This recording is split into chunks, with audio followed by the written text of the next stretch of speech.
નમસ્કાર, આપ જોઈ રહ્યા છો નેશન પ્લસ ન્યૂઝ. હું છું આપની સાથે હેતલ ભગત. સાવલીના દુષ્કર્મીને સાવલીની પોસ્કો કોર્ટ દ્વારા ફરી એકવાર પોસ્કોના ગુના હેઠળ આરોપીને આજીવન કેદની સજા અને 1 લાખનો દંડની સજા ફટકારવામાં આવી છે. સાવલી પોલીસ સ્ટેશનમાં તારીખ 30/9/2023ના રોજ ફરિયાદીએ તેમની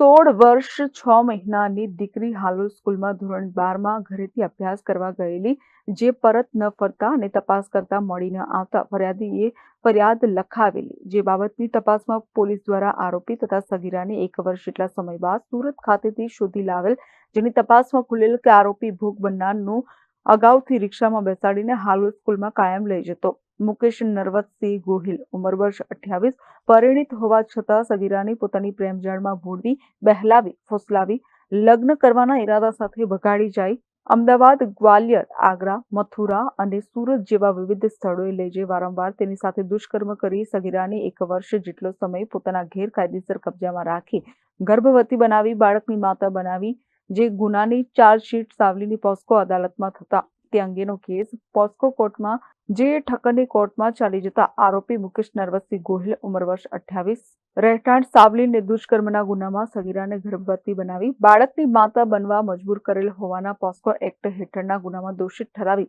મુકેશ નરવતસિંહ ગોહિલને આજીવન કેદની સજા અને 1 લાખનો દંડ એટલે કે કુદરતી નીતિક્રમ મુજબ જીવે ત્યાં સુધી સજા, આજીવન કેદની સજા તેમજ 1 લાખનો દંડ ફટકારવામાં આવ્યો છે. સાવલી પોલીસ સ્ટેશનમાં તારીખ 30/9/23ના રોજ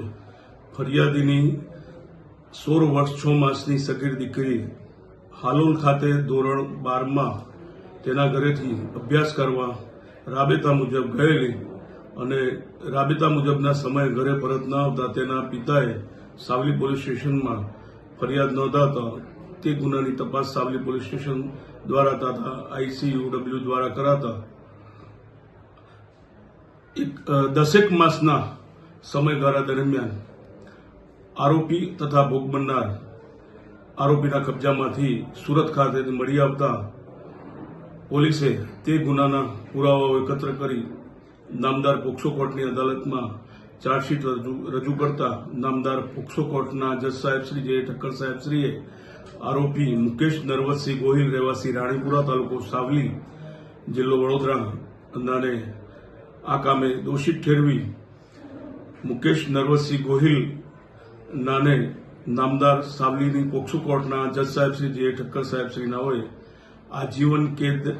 એટલે કે કુદરતી રીતે નિત્યક્રમમાં જીવે ત્યાં સુધીની સખત કેદની સજા તથા ₹1 લાખનો દંડ ફટકારેલ છે તથા ઇપીકો કલમ 363ના ગુનામાં 3 વર્ષ તથા 3000નો દંડ અને ઇપીકો કલમ 366ના ગુનામાં 5 વર્ષ અને 5000નો દંડ ફટકારેલ છે.